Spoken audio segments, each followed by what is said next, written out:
Hi, my name is Dylan Flewelling. I'm a senior exercise and sport physiology student at Plymouth State University. This video will serve as a guide to a quick warm-up routine for runners.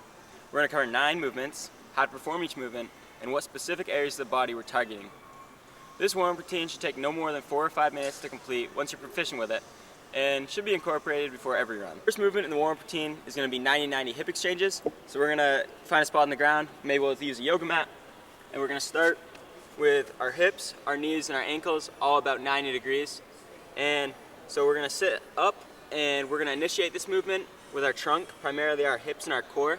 And we're just going to rotate and exchange which side we're on. We're going to make sure we try to keep as close to 90 degrees as we can. And we'll do 5 of these each side for a total of 10. We're going to feel this in our hip flexors, our external rotators, and our glutes. So really working on that hip region. If this is too difficult for you, we can regress this movement by putting our hands down on the ground. That's going to add some stability and it's still going to allow us to get through that range of motion and create a little bit more mobility in those joints. If this or the regular addition is too easy for you, we can progress it. So we'll do the exchange and then we'll progress up to our knee. And we'll push forward a little bit, getting a deeper stretch in the hip flexor and the groin region.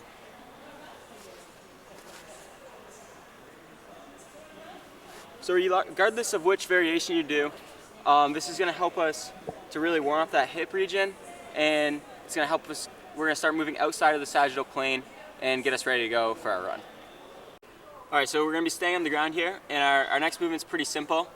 These are going to be our eagles, so we're going to lay down in kind of a T position. We're gonna have contact with the ground and we're just gonna take one leg and we're gonna bring it up to the opposite hand. We're gonna try to keep the opposite side of our body from the leg that we're moving. We're gonna stay on the ground in a straight line and we're gonna reach up as far as we can. We're gonna feel this in the glutes, the hamstrings, and the lower back or the lumbar region.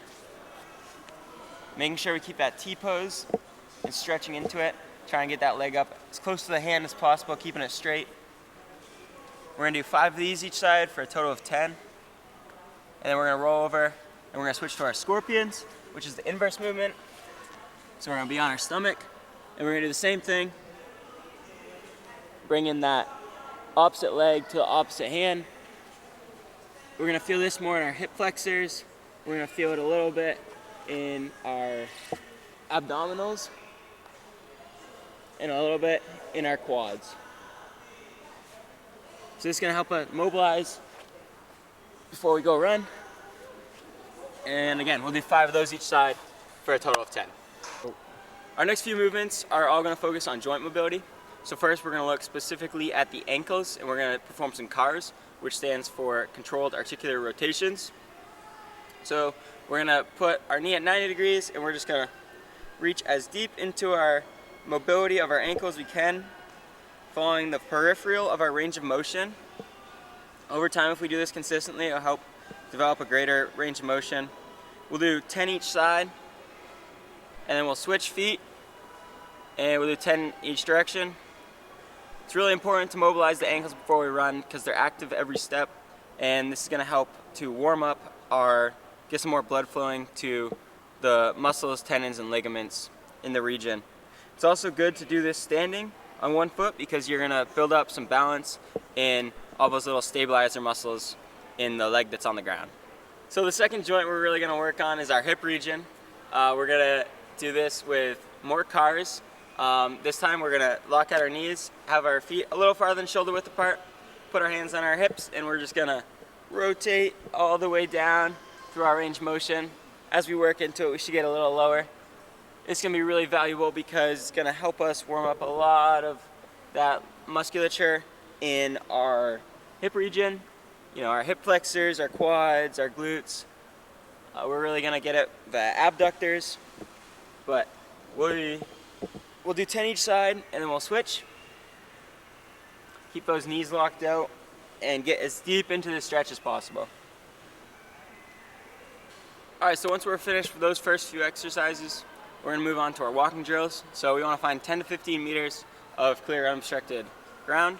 And first up, we're going to do lateral side lunges. So we're going to get to about twice as far as shoulder width with our feet, and we're just going to lunge in. We're going to feel in our trail leg.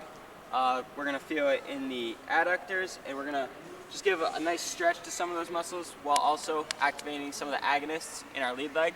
So we'll lunge into it, lunge back, and we'll walk down, alternating directions.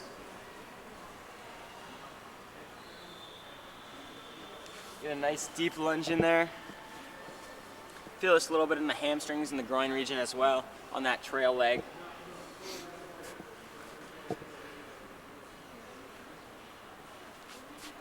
We're gonna go back with some hamstring scoops. So we're just gonna step out and we're gonna have our front leg locked out with our toe pointed up, and we're just gonna scoop down into it nice and low, and we're gonna walk forward. Depending on how high you lift your toe will change where in your hamstrings or your posterior chain you feel this the most. So we'll walk all the way back down to where we started with the lateral lunge. Again, this is focused mostly on that posterior chain. That's where we see a lot of injuries, overuse injuries. So getting that a little ready to go before we get out on a run. All right, so now that we've done a little bit of light stretching, we've gotten some more blood flow, and our muscles are a little more pliable. We're gonna really start to fire some motor units and recruit some muscles to really get them ready to go for exercise. So first up, we're gonna do some skips. We're gonna start with A skips, which if you've never done before, might be slightly challenging and might take a little while to get the hang of, but I'll go through real slow. We're gonna drive our knee up to a little more than 90 degrees, keeping that toe nice and pointed up, and we're gonna fire straight down to the ground and land on the ball of our foot. When we do that, it's gonna help propel us forward and upward a little bit, but stay on the ball of our foot on our trail leg. We're gonna follow through, do the same thing with the opposite leg. So I'll run through it for a second at full speed, just so you can get an idea.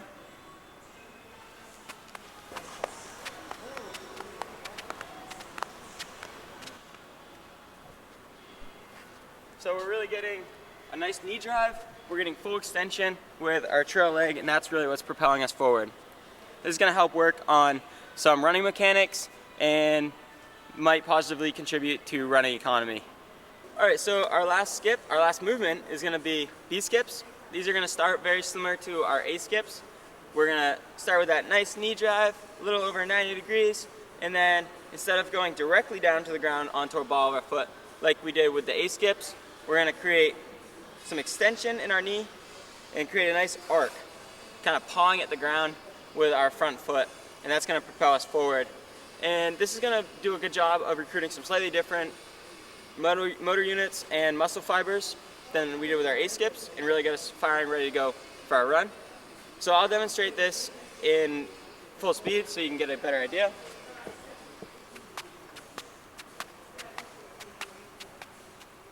Consider adding in 2 to 4 hard strides after the warm-up on workout days. This will get some more muscles recruited and really get you ready to go for some harder intervals.